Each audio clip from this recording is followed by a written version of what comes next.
How to add images in Blender. To do this, we have to go to our top menu here and choose Edit.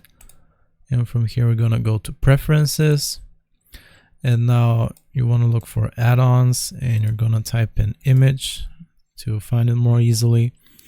And so once you find this one, you wanna click on this arrow down here and select it. Make sure it's ticked. And now you wanna go to these 3 lines here and select Save Preferences.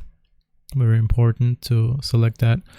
So now if we go out of here, we can go to Add up here to add new objects, or in this case an image. So we go to Image, and from here we're going to add images as planes.